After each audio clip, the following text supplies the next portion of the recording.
This is Tennessee in 10. Headlines and weather from around the state in less than 10 minutes.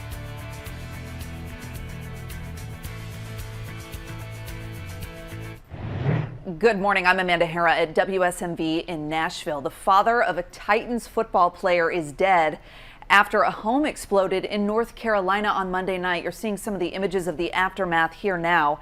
Caleb Farley is a cornerback on the team. He owns this home. His father was inside when the explosion happened. Another man survived the blast but is now in the hospital. Authorities say that a gas leak is likely to blame for this. Farley bought the home last year and returned to the site yesterday. Growing up as a little boy, I always knew my father was well respected in this community, so I appreciate the support. Everybody coming out to just check on my family. A tough blow for Farley, who lost his mother to breast cancer 5 years ago. In less than 40 seconds, a Senate subcommittee scheduled to debate a bill on mental health and public safety decided to table every single item on the agenda and dismiss its members. In fact, most gun-related bills did not make it past the first full day of the special session. During one meeting, Republicans blocked more than 50 bills without any debate. This is their reasoning. We didn't have time to really look into every one of these bills. They were very complicated. Well, 3 bills did pass out of committee yesterday, including one on safe gun storage, faster TBI notifications, and new human trafficking laws. Those will be heard by the full Senate this afternoon. Meanwhile, Covenant School parents were among protesters who were kicked out of subcommittee rooms yesterday. Video shows a couple people being removed for holding signs that said one kid is greater than all the guns. Later in the meeting, state troopers cleared everyone out after people were heard clapping when a bill was removed. Are we going to quiet down and listen, or are we going to sit there and clap? All right, troopers, let's go ahead and clear the room. And that's State Rep Lowell Russell, who used to be a state trooper in East Tennessee. The only giraffe on Earth that does not have spots was just born in Tennessee. You're seeing images of it here.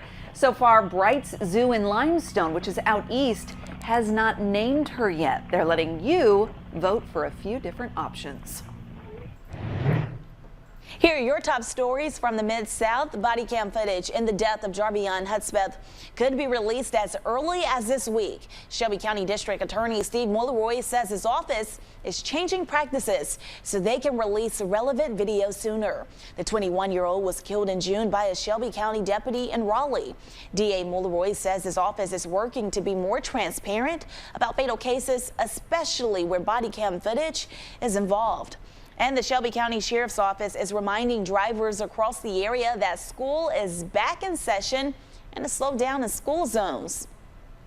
The price for speeding in a school zone can be anywhere between $250 to $1,000. To avoid a citation, make sure you slow down and prepare to stop when you see flashing yellow lights on a school bus.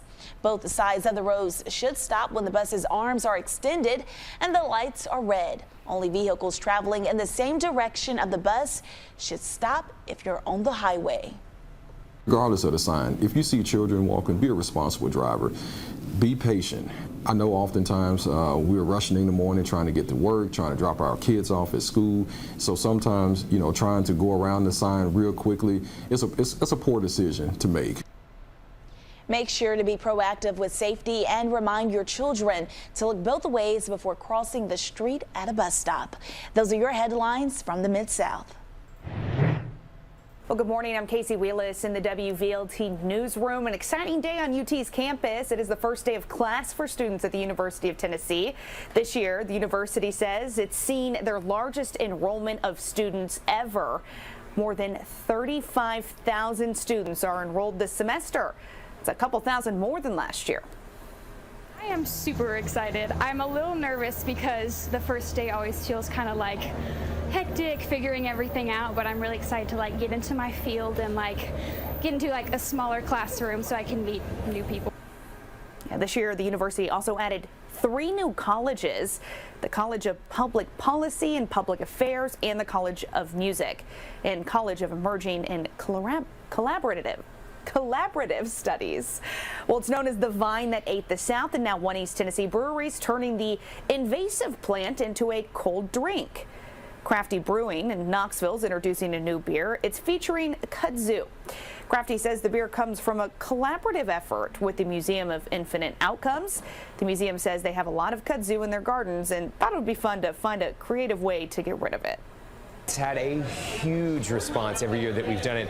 One, because it's delicious and it's easy to drink, and two, because I feel like people are kind of like, let's get back at the kudzu. They said it's not replacing anything needed to make a good beer. It's just adding flavor while also preventing the weed from spreading. They say it tastes almost like grape jelly, but we asked the people what they thought.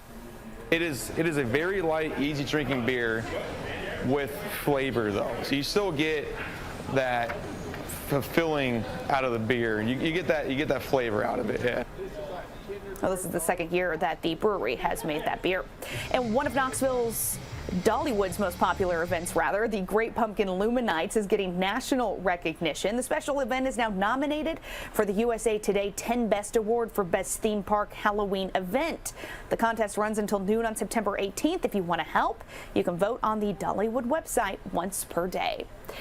From the WVLT Newsroom, I'm Casey Wheelis. Those are some of your top stories from East Tennessee.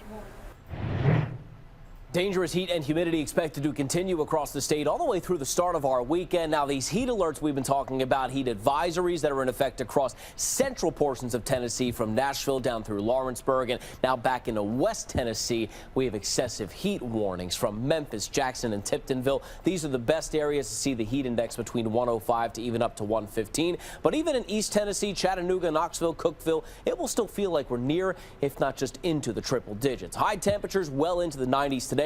99 Nashville, 96 in Memphis. It's 94 in Chattanooga, 92 in Knoxville. Tonight we're down to the 70s. Tomorrow, small chance of an isolated shower east of I-65, 91 Knoxville, 90s, maybe even near 100 along and west of I-65. All right, Stefano, thanks. That's a look at news and weather across the state of Tennessee. Thanks for joining us for Tennessee in 10. In Nashville, I'm Amanda Hara. Have a good day.